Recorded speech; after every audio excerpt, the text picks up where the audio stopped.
भारतीय संविधान के रचयिता, बौद्ध सत्व, भारत रत्न, परम पूज्य बाबा साहब डॉक्टर भीमराव अंबेडकर, दलितों, आदिवासियों, पिछड़ों, गरीबों और मुस्लिमों को राजनीति की मुख्य धारा में लाने वाले BAMCEF BS core Bahujan Samaj party के संस्थापक माननीय श्री कांसी राम साहब एवं बहुजन समाज में जन्मे उन तमाम संतों, गुरुओं और महापुरुषों के चरणों में श्रद्धा के सुमन अर्पित करते हुए आज के इस जोधपुर संभाग की बैठक में हमारे बीच में उपस्थित प्रदेश के अध्यक्ष भगवान सिंह बाबा जी, प्रदेश प्रभारी प्रेम बारूपाल जी, जोन प्रभारी हिम्मत गांगी जी, जिला अध्यक्ष ग्रामीण राहुल जयपाल जी, जिला अध्यक्ष शहर यूसुफ बैलेल जी, जिला प्रभारी सुजाराम मेघवाल जी,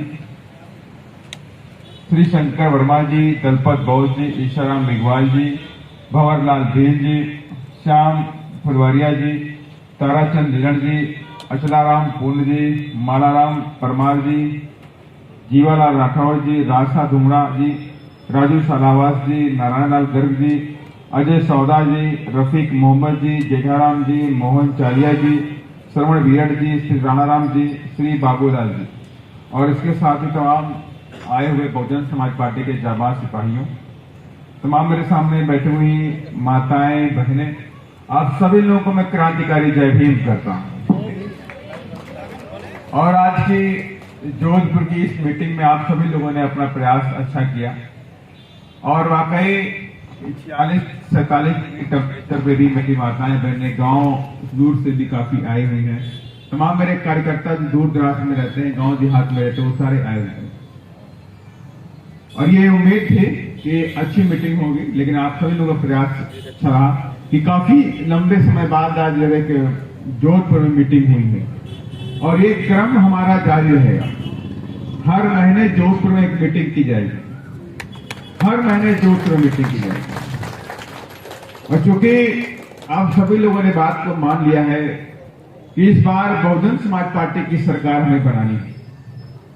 अगर बहुजन समाज पार्टी की सरकार हमें बनानी है तो हम कब तक भरतपुर, अलवर, दौसा, धौलपुर पर डिपेंड रहेंगे कि वहीं से विधायक जीत के आएंगे, जोधपुर से नहीं जाएंगे, बीकानेर से नहीं आएंगे, नागौर से नहीं आएंगे, अजमेर से नहीं आएंगे, जालोर सिरोही से नहीं आएंगे, बाड़मेर से नहीं आएंगे। तो क्या ये संभव है कि हम सरकार बना सकते हैं क्या? जब तक हम विधायक जोधपुर से बनाकर नहीं भेजेंगे तब तक सरकार हम आगे कैसे बनाएंगे? तो इसलिए जो जीत का जो दायरा है कि पिछली बार हमारे 6 विधायक बने और वो विधायकों में से हमारा विधायक करौली से बना, भरतपुर से बना, अलवर से बना, झुंझुनू से बना। तो ये दायरा जो हमारा जो है वहां पर, इस दायरे को पूरे प्रदेश के अंदर लेकर जाना पड़ेगा। जब पूरे प्रदेश के हर जिले से हमारे 1 से 2 विधायक जीत करके आएंगे, तब जो हम सब ने सोचा है कि 60 विधायक बहुजन समाज पार्टी को इस बार 2023 जीता करके सत्ता की चाबी अपने हाथों में लेने का काम करेंगे, उसके लिए काम करना पड़ेगा। और इसीलिए आज ये मीटिंग में बिल्कुल फेल नहीं कहता हूं कि फेल हो गई, ये मैं कहूंगा एक सफल प्रयास है आप लोगों का, लेकिन ये क्रम जारी रहेगा। अब ये मीटिंगों का दौर जो है ये चलता रहेगा। विधानसभा स्तर पर हमें अपनी टीम को खड़ा करना पड़ेगा और ये सिर्फ बातों से काम नहीं चलने वाला कि हम बातें करते रहें, काम न करें। अभी जिस तरह से हमारे तमाम साथी में भी कई सारे घरों में जाने का मौका मिला, लोगों ने मुझे बुलाया हुआ था उधर, उन सभी लोगों ने बताया ये एक समय बीएसपी बहुत मजबूत थी जोधपुर के अंदर। माननीय श्री कांसीराम साहब आए तो पूरा ग्राउंड में जगह नहीं थी। तो वही दौर हम दोबारा देखना चाहते हैं कि बीएसपी तीसरी ताकत बनकर राजस्थान में सत्ता हाथों में लेना चाहती है और ये आप सभी पीड़ित हैं। आप राजस्थान का एक एक बच्चा, एक एक व्यक्ति पीड़ित है। इस गुलामी का दौर जैसे चलता है, आज देश को आजाद हुए 76 साल हो गए, लेकिन 76 सालों में आज भी हमारी हालात पहले की जैसी है। आज भी हमारे लोग गरीब हैं, उनके पास घर नहीं है, रोटी रोजी का साधन नहीं है, उनके पास जमीनें नहीं है, उनके पास पानी की व्यवस्था नहीं है, उनके बच्चों के साथ जुल्म जाती होती है, बच्चों का मर्डर होता है। ये सारा कुछ आपको देखने को राजस्थान में मिलता है। देश आजाद हो गया, 76 साल हो गए और 76 सालों में देश आजाद होने के बाद जो बाबा साहब ने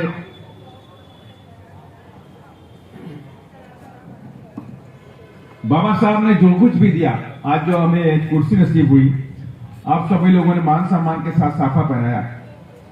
ये कुर्सी, ये साफा, ये माला, ये पगड़ी, ये कब हमको नसीब हुई? जब बाबा साहब का संविधान बन करके आए, जब बाबा साहब ने संविधान के अंदर हमें तमाम तरह के अधिकार दिए। बाबा साहब ने संविधान के अंदर हमें जीने का अधिकार दिया, सर उठा के जीने का अधिकार दिया, कुर्सी पे बैठने का अधिकार दिया, खाना खाने का अधिकार दिया, पानी पीने का अधिकार दिया, शिक्षा का अधिकार दिया, नौकरी का अधिकार दिया। ये सारे अधिकार जब संविधान के अंदर बने, तभी जाके ये साफा, ये पगड़ी, ये कुर्सी, ये मंच और माला नसीब हुआ। इससे पहले तो हमें कुर्सी नसीब नहीं होती थी, ये दरा भी नसीब नहीं होता था। ये पगड़ी तो छोड़ दीजिए, साफा तो छोड़ दीजिए। ये देन अगर है तो बाबा साहब के संविधान की है। और आज सरकारें चाहे केंद्र की हो चाहे कई प्रदेशों की हैं, हमारे बाबा साहब के संविधान को धीरे धीरे खत्म करना चाहते हैं। उनका मकसद यही है कि बाबा साहब के संविधान को 2024 तक खत्म कर दें। लेकिन मैं उनको आगाह करना चाहता हूं, बहुजन समाज के लोग अपनी कुर्बानी दे करके बाबा साहब के संविधान को बचाने का काम करके रहेंगे। अगर हमें कुर्बानी देनी पड़े तो कुर्बानी देंगे, लेकिन बाबा साहब के संविधान पर आंच नहीं आने देंगे। और यही लड़ाई तो बहुजन समाज पार्टी आज तक लड़ती चली आ रही है। और आज तक दुश्मन हमारे संविधान का बाल नाका नहीं कर पाया। और इससे पहले भी इन लोगों ने हमारे संविधान पर हमला करने की कोशिश की। अमरोहा की एक रैली में स्वर्गीय अटल बिहारी वाजपेयी ने कहा था कि हम संविधान की समीक्षा करेंगे, हम जल्द संविधान की समीक्षा करेंगे और संविधान को बदलने का काम करेंगे। तो माननीय श्री कांसी राम साहब ने कहा था कि संविधान के सम्मान में बीएसपी मैदान में। हमारी हिम्मत नहीं हमारे संविधान को बदल देने। और फिर आज संविधान हमारा खतरे में है। और आज जब संविधान खतरे में है तो माननीय बहन ने फिर ललकार दिया है। और अभी हैदराबाद की रैली में बहन जी ने बोला, लाखों की संख्या हैदराबाद में थी। कई लाख लोग हैदराबाद में माननीय बहन जी को देखने के लिए इकट्ठा हुए थे। रात का वक्त था, 9 बज गया था। और 9 बजे भी रात में 2.5 से 3 लाख लोग वहां बहन जी को देखने के लिए खड़े थे। और बहन जी ने कहा कि जो लोग तुम्हारे संविधान को बदलना चाहते हैं, उन लोगों को इस बार इस लायक नहीं छोड़ना है कि हमारे संविधान के पूरी नजर दिखा सके साथ। और इसलिए मैं आप सभी लोगों से कहना चाहता हूं, यहां प्रदेश के अंदर लंबे अर्से तक 76 सालों में अगर आप इतिहास देख लें तो कहीं कांग्रेस रही, कहीं बीजेपी रही, कहीं कांग्रेस कहीं बीजेपी, कहीं कांग्रेस कहीं बीजेपी। इसके अलावा कभी भी बहुजन समाज के लोग सत्ता को नसीब नहीं कर पाए, सत्ता में नहीं पहुंच पाए। और जब जब हमने प्रयास सत्ता तक पहुंचने किया तो हमें रोकने का प्रयास किया गया। 2008 में हमारे 6 विधायक जीत के आए, तो 2008 में भी मुख्यमंत्री ने हमारे विधायकों को तोड़ दिया, बीएसपी के मूवमेंट को रोकने का प्रयास किया। और वही नहीं, जब 2018 में फिर हमारे 6 विधायक बनकर के आए, तब भी मुख्यमंत्री ने हमारी पीठ पे छुरा घोंप दिया और हमारे विधायकों को तोड़ने का काम किया। तो इसलिए बीएसपी ने स्मार्ट ठान लिया है कि 2023 में हम सूद समेत तुमसे बदला लेने का काम बीएसपी करेगी और आपको कभी मुख्यमंत्री बनने नहीं देगी। और उन्होंने 5 साल कोई काम नहीं किया। अगर मुख्यमंत्री की बात करें, 5 साल कोई काम नहीं किया। 5 साल में एक काम किया, एक इनका नेता इनकी कुर्सी खींचने में लगा रहा और मुख्यमंत्री अपनी कुर्सी बचाने में लगे। इसके अलावा कोई काम नहीं किया। अगर काम किया होता और शासन प्रशासन किया होता तो पूरे प्रदेश के अंदर जुल्म जाति का दौर चला। इस बार 5 साल के अंदर जुल्म जाति का दौर चला। शुरुआत देखिए थाना गाजी से हुई थी। थाना गाजी से जब एक दलित बच्ची का बलात्कार किया गया, उसके पति के सामने किया गया। कई लोगों ने बलात्कार किया, बंधक बना के बलात्कार किया। सरकार कांग्रेस की थी, उसको दबाने का प्रयास किया गया। लेकिन बहुजन समाज पार्टी के कार्यकर्ताओं ने तुरंत हमें लोग बताने का काम किया। बहुजन समाज पार्टी की पूरी टीम, हमारे सारे विधायक उस वक्त हमारे साथ में थे, सारे के सारे लोग थाना गाजी पहुंच गए। और उस परिवार को न्याय दिला करके रहे, और उस बच्ची को सरकारी नौकरी मिली, पुलिस में नौकरी दिला कर रहे, और उन अपराधियों को जेल की हवा में चलाने का भी काम किया। और यही नहीं, पूरे प्रदेश के अंदर उसके बाद से अत्याचार और जुल्म जाति का दौर चला। फिर कितने सारे मर्डर हुए आप सबको पता है, चाहे विनोद मेघवाल हो, चाहे शंकर मेघवाल हो, चाहे वो जितेंद्र मेघवाल हो, मूछ रखने पे मार दिया गया, चाहे इंद्र कुमार मेघवाल हो, पानी के मटके छूने से बच्चे को मार दिया गया। एक नहीं, तमाम केस। चाहे आप कार्तिक भील को देख लीजिए, कार्तिक भील को मार डाला गया, पूजा भील का बलात्कार करके उसके टुकड़े टुकड़े करके बोरे में फेंक दिया गया कि नहीं किया गया? इसी प्रदेश के अंदर हुआ, इसी प्रदेश के अंदर आज कल की घटना है, अभी कल की घटना है, झुंझुनू की खेतड़ी की महिपाल मेघवाल को पीट के मार डाला गया। और आज ही घटना है, आज ये घटना घटी है कि वहां पर अजमेर के अंदर अभी आज ही खबर आई है, रोहित रैगर जिसको 10 मई को पीटा गया, और 10 मई को पीटा गया, पेट्रोल टंकी से निकाल के उसको ऊपर पेट्रोल डाल के उसको आग लगा दी गई, जिंदा आग लगा दी गई, पुलिस के सामने आग लगा दी गई। पुलिस वहीं पे आसपास में चौकी हुई थी। बच्चा 15 दिन तक अस्पताल में भर्ती रहा, मौत से डरता रहा, लेकिन मौत की जंग वो हार गया। कल उसने दम तोड़ दिया। माने कि ये सरकार निकम्मी है, ये हमारी सुरक्षा नहीं कर पा रही है, और जो सरकार निकम्मी है वो सरकार बदलनी है इस बार। और इसलिए हम सब ने ठान लिया है कि इस बार हम अपनी सरकार बनाएंगे, बीएसपी की सरकार बनाएंगे। और ये बीएसपी जब सरकार बनाने की ठानती है तो बीएसपी को रोकने वाले भी लोग आ जाते हैं। बीएसपी जब जब अंगड़ाई लेती है तब तक बीएसपी को रोकने के लोग आगे आते हैं। और इस बार पूरे प्रदेश के अंदर माहौल बना, पूरे प्रदेश के अंदर लोगों ने बात करनी शुरू की, अगर जुल्म और जाति का कोई अंत कर सकता है तो हमारी आदरणीय बहन तुम्हारी मायावती जी कर सकती हैं, और बहुजन समाज पार्टी कर सकती है। जब ये बात चर्चा का विषय बना, पूरे प्रदेश के अंदर ये चर्चा होने लगी, तो बीएसपी को कमजोर करने के लिए कुछ लोगों ने अपना नीला झंडा हाथ से निशान निकाल दिया। नीता और झंडा माने कि हम चाहते हैं कि आप नीला झंडा हाथ से निशान देखिए, लेकिन वो लोग क्या करते हैं, वो आपको गुमराह करने के लिए नीला झंडा लेकर के आएंगे, गले में नीले झंडे की पट्टी बांधेंगे, लेकिन चुनाव चिन्ह हाथी नहीं होगा। ये हाथी ही हमारा मान सम्मान है कि नहीं है? ये हाथी ही हमारा मान सम्मान और हमारी ताकत जो हमारी सुरक्षा करेगा। इसलिए मैं आज सभी लोगों से कहना चाहता हूं, और ऐसी तमाम पार्टियां आएंगी जो नीला झंडा लगाएंगी, जय भीम बोलेंगे, तो सारे जय भीम बोलने वाले लोग हमारे अपने नहीं हो सकते। हो सकते हैं क्या?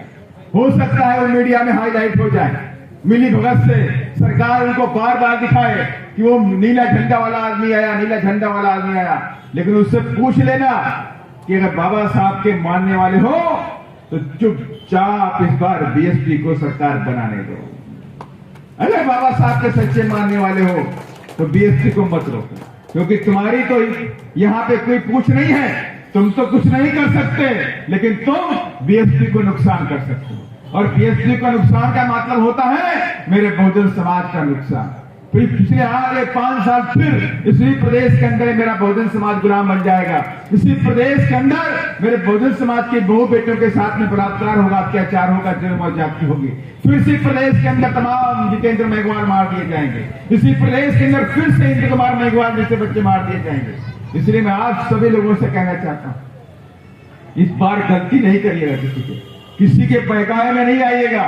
कोई कितना भी आपसे लालच दे, कोई कुछ भी कहे, जय भीम बोले तो जय भीम बोल दीजिएगा, लेकिन याद रखिएगा, अगर आप अपनी जुल्म जाति को खत्म करना चाहते हो तो चुनाव के दिन हाथी का निशान याद रखिएगा, उसी दिन याद रखिएगा और बोल दीजिएगा यही हाथी बाबा साहब का था, और यही हाथी महर्षि कांशीराम साहब का है, और यही हाथी मेरी बहन जी का भी है, और यही हाथी मेरे समाज का कल्याण करके रहेगा। तमाम महर्षि कांशीराम साहब ने अपने जीते जी तमाम तरह के नारे भी दिए थे, और नारों में से खास तौर से कुछ नारे थे कि वोट हमारा राष्ट्र हमारा नहीं चलेगा, नहीं चलेगा। मेरे साथ बोलिएगा, वोट हमारा राष्ट्र हमारा नहीं चलेगा, नहीं चलेगा। इसका मतलब ये कि बाबा साहब डॉक्टर अम्बेडकर ने जीवन भर संघर्ष किया, और बाबा साहब जब 11 साल के थे तो भी 11 साल की उम्र से संघर्ष करना शुरू कर दिया। करते करते पूरा जीवन बीत गया और जीवन के उस पड़ाव पे पहुंचे, उनकी शादी हुई, बच्चे हुए। बाबा साहब डॉक्टर अम्बेडकर पूरे देश में पढ़ाई किए, उसके बाद विदेशों में जाके पढ़ाई किया और विदेशों में पढ़ाई करते वक्त उन्होंने ये कभी नहीं सोचा कि मैं पढ़ाई नौकरी के लिए करूंगा, मुझे कलेक्टर बनना है, मुझे अधिकारी बन के राज करना है, कभी नहीं सोचा। बाबा साहब ये सोचते थे कि मैं पढ़ लिख करके मैं अपने समाज का कल्याण करना चाहता हूं। ये जो मेरा समाज है, जो इस देश के अंदर गुलामी की जंजीरों में जकड़ा हुआ, आज भी जकड़ा हुआ है, इस समाज को गुलामी की बेड़ियों को तोड़ करके इस देश का हुक्मरान बनाना है। इसके लिए बाबा साहब पढ़ाई करते रहे, जीवन भर पढ़ाई करते रहे। और इसी दौरान बाबा साहब को जीवन पढ़ाई करते वक्त बाबा साहब की शादी हुई, बाबा साहब के 5 बच्चे भी पैदा हुए। इन 5 बच्चों में बाबा साहब के 4 बच्चे खत्म हो गए। 4 बच्चे बाबा साहब खत्म हो गए। और कैसे खत्म हो गए? क्योंकि उनको 2 वक्त की रोटी नसीब नहीं हुई। बाबा साहब इतने पढ़े लिखे व्यक्ति थे। बाबा साहब जो भी कमाते थे सब पढ़ाई पे अपनी खर्च करते थे। एक ठेला भी अपने घर को चलाने के लिए माता रमाबाई को नहीं देते थे। बोलते थे, रमाबाई मैं जिस काम के लिए निकला हूं वो काम मेरे लिए जरूरी है, तो मेरे बच्चों का ख्याल रखना, तुम इनका रोटी रोजी पेट भर देना, बाकी मैं एक दिन मैं अपने समाज को, इस देश का हुक्मरान बना करके रहूंगा। उस काम पे मैं लग गया हूं। लेकिन उस काम में बाबा साहब के 4 बच्चे खत्म हो गए। बाबा साहब का बेटा रमेश खत्म हो गया, बाबा साहब का बेटा गंगाधर खत्म हो गया, बाबा साहब का बेटा राजरत्न खत्म हो गया, बाबा साहब की प्यारी बेटी थी इंदू, बाबा साहब की बेटी भी खत्म हो गई। जब 4 बच्चे खत्म हो गए तो माता रमाबाई ने उनसे पूछा रोते हुए कि बाबा साहब आप कौन सा ऐसा काम करते हो? आपने विदेशों में पढ़ाई की है, कैलिफोर्निया पढ़ाई की, अमेरिका में पढ़ाई की, इंग्लैंड में पढ़ाई करी, जापान में जाके हुआ है, आप दुनिया भर में जाके पढ़ाई करा रहे हो, लेकिन ऐसा कौन सा काम करते हो जिससे आपके 2 बच्चों की रोटी नसीब भी नहीं होती? तो बाबा साहब के आंखों में आंसू आ गए। बाबा साहब घबरा गए, लेकिन बाबा साहब डरे नहीं। फिर बाबा साहब ने अपने आंखों के आंसू पोंछते हुए बोले कि रमा मैं वो काम कर रहा हूं, मैं मानता हूं कि इस काम में मेरे 4 बच्चे तो खत्म हो गए, लेकिन रमा अभी मेरे करोड़ों बच्चे भी जिंदा, उनकी जानें हमें बचानी है, उनको इस देश का हुक्मरान बनाना है, उन्हें भी इस देश का मान सम्मान दिलाना है। इस काम में मैं निकल चुका हूं और मेरे कदम अब रुकने वाले नहीं है। और उसके बाद आप सबको पता है कि बाबा साहब डॉक्टर अम्बेडकर के अथक प्रयासों से, उनके संघर्ष से बाबा साहब को संविधान लिखने का मौका मिला। और संविधान लिखने का जब मौका मिला बाबा साहब को, तो बाबा साहब ने पगड़ी भी दी, साफा भी दी, नौकरी भी दी, शिक्षा भी दी, कपड़े भी दिया, पानी पीने का अधिकार भी दिया और अच्छे घरों में रहने का भी अधिकार बाबा साहब ने संविधान में दे दिया। और आज जो एमपी एमएलए बनते हैं तो ये देन किसकी है? वो देन भी बाबा साहब के संविधान की है सकते हैं। और आज ये संविधान हमारा खतरे में, आज दुश्मन हमारे संविधान को खत्म करना चाहता है। कोई पार्टी नहीं बोलती है। अभी आपको बताना चाहता हूं कि इससे पहले केंद्र के अंदर कांग्रेस की सरकार थी और कांग्रेस की सरकार में एससी एसटी का जो प्रमोशन होता है, नौकरी में जो प्रमोशन होता है, उस बिल को बहुजन समाज पार्टी ने राज्यसभा से पास करा दिया। और जब राज्यसभा से जब पास हो गया, वो बिल लोकसभा में गया। और लोकसभा में क्या होता है? कांग्रेस की सरकार होती है और उस बिल को फाड़ दिया गया। एससी एसटी के बच्चे पढ़ लिख करके जो नौकरी पा गए हैं, उनका प्रमोशन नहीं होना चाहिए।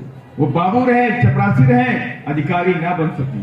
उस बिल को फाड़ दिया गया कांग्रेस के समय में, लेकिन कांग्रेस ने दोबारा उस बिल को लेकर के नहीं आई। और यही नहीं, बानिया बहन जी ने, माननीय श्री कांशीराम साहब ने कांग्रेस की सरकार से कई बार बोला, बीजेपी की सरकार से भी बोला कि प्राइवेट सेक्टर में एससी एसटी ओबीसी का रिजर्वेशन दीजिए, लेकिन आज तक नौकरियों में एससी एसटी ओबीसी का रिजर्वेशन प्राइवेट सेक्टर में नहीं दिया गया। यही दिया गया। और यही नहीं, बहुजन समाज पार्टी कहती है कि गरीबों के बच्चों की शिक्षा फ्री करिए, लेकिन सरकारें आपकी शिक्षा फ्री नहीं करना चाहती। आपको सिलेंडर फ्री दे सकती हैं, 2 महीने 4 महीने वो बोलेंगे मैं आपको सिलेंडर फ्री दूंगा, 5 किलो राशन फ्री दूंगा, 200 यूनिट बिजली फ्री दूंगा, लेकिन आपके बच्चों को शिक्षित नहीं करेंगे, शिक्षा फ्री नहीं करेंगे। वो जानते हैं कि गरीब का बच्चा पढ़ जाएगा तो अधिकारी बन के कुर्सी पर आदेश देना शुरू कर देगा। हिसाब किताब मांगना शुरू कर देगा। इसीलिए हमारे बच्चों को शिक्षित नहीं करना चाहते। लेकिन बहुजन समाज पार्टी की विचारधारा अलग है, उसकी सोच अलग है। बीजेपी कांग्रेस सोचती है कि धन्ना सेठों के बच्चे पढ़े, अमीरों के बच्चे पढ़े, कलेक्टर बने, एसपी बने, डीएम बने, इंजीनियर बने, डॉक्टर बने। लेकिन बीएसपी कहती है कि मेरे गरीबों के बच्चे, दलितों के बच्चे, आदिवासी के बच्चे पढ़ लिख करके डॉक्टर और इंजीनियर बन के ऊंची ऊंची कुर्सियों पर बैठने जाकर करते। ये हमारी सोच है और इसी सोच के तहत बहुजन समाज पार्टी पूरे देश में काम करने का काम करती है। लेकिन आज बीएसपी को रोकने का काम हो रहा है, बीएसपी के बढ़ते कदमों को रोकने का प्रयास किया जा रहा है। कांग्रेस और बीजेपी पार्टियों के साथ मिलकर के बीएसपी को रोकने का प्रयास किया जा रहा है। इसलिए मैं आप सबसे वो बात भी बोलना चाहता हूं कि जब माननीय कांशीराम साहब ने कहा था कि मेरे बच्चों, मैंने बीएसपी रूप एक बड़ा कुआं खोद दिया, बहुजन समाज के लिए, मैंने बहुजन समाज के लिए बीएसपी नाम का एक बहुत बड़ा कुआं खोद दिया है।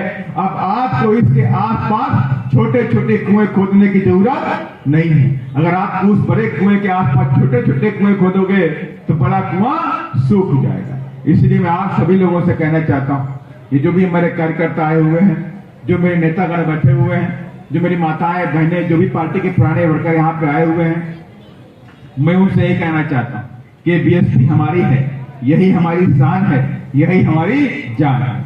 बीएसपी हमारी शान है, बीएसपी हमारी जान है और यही हमारे लिए काम करती है, हर वक्त सुख दुख में काम करती है।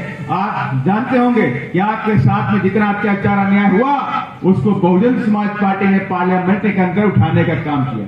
एक एक बच्चे का नाम लेकर के एक एक अत्याचार को बहुजन समाज पार्टी ने संसद में पूरे देश के साथ उठाने का काम किया है। और इसलिए मैं कहना चाहता हूं, आप सभी लोगों को बीएसपी को मजबूत करके माननीय बहन जी के हाथों को मजबूत करना पड़ेगा। और आप सभी लोग मिल गए, मैं दावे के साथ में कहता हूं कि 2023 में बीएसपी अपने दम पर नहीं तो सत्ता की चाबी जरूर अपने हाथों में लेने का काम करेगी।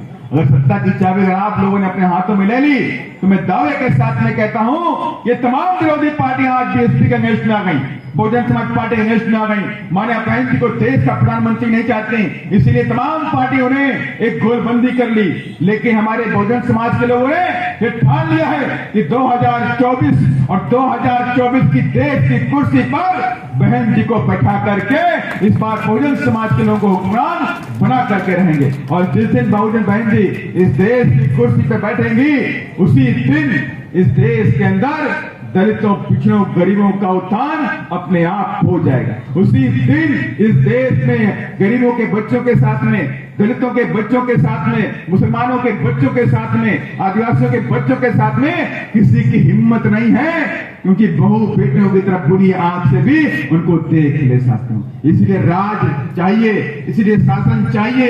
राज आ जाएगा उसी दिन आपका जीवन आगे की तरफ बढ़ जाएगा। और यही बातें बाबा साहब ने पूरे जीवन भर हम सबको सिखाने का भी प्रयास किया।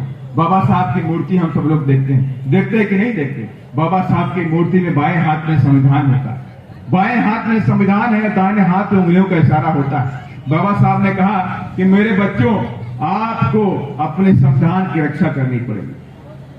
मैंने जो संवैधानिक अधिकार आप सबको दिए हैं उनकी रक्षा करनी पड़ेगी। इसलिए जब तक आपके शरीर में खून का आखिरी कतरा है तब तक मेरे बच्चों आपको अपने संविधान की रक्षा करनी होगी। और दूसरी बात है मेरी बाबा साहब ने कि जाओ मेरे बच्चों उस शक्ति के मंदिर पे कब्जा कर लो अपने उत्थान के लिए। माने कि मेरे बच्चों उस शक्ति का मंदिर माने कि पार्लियामेंट पे कब्जा कर लो। और जिस दिन उस पार्लियामेंट पे कब्जा कर लोगे बाई वोट के द्वारा, उसी दिन आपके जीवन के सारे दुख और तकलीफें हमेशा हमेशा के लिए खत्म हो जाएंगे। और ये समय आ गया है कि हम सब लोग नीला झंडा हाथ के निशान हाथ में लेकर के 2023 की तैयारी शुरू कर दें और आने वाले चुनाव में हाथी का बटन दबा करके 2023 में बीएसपी की सरकार राजस्थान में बना दें और उसके बाद फिर बहन जी को इस देश की गद्दी पर बैठा दे सकते। और यही हमारा सबका उद्देश्य है। और यही उद्देश्य के तहत हमारे बहुजन समाज पार्टी के तमाम जाबाज कार्यकर्ता, तमाम मेरी माताएं बहनें इस बार नीला झंडा हाथी निशान लेकर के गांव गांव धाड़ी धाड़ी जाएंगी और बीएसपी की हालत को जगाने का काम करेंगी,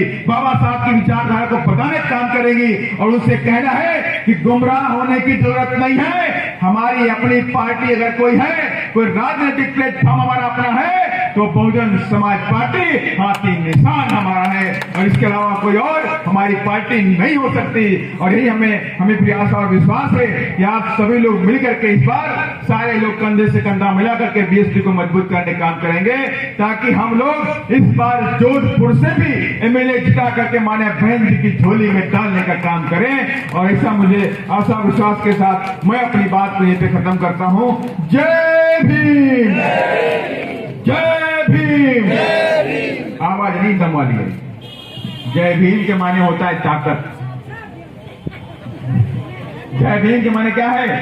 ताकत है कि नहीं है? है कि नहीं बताइए मुझे। जय भीम के माने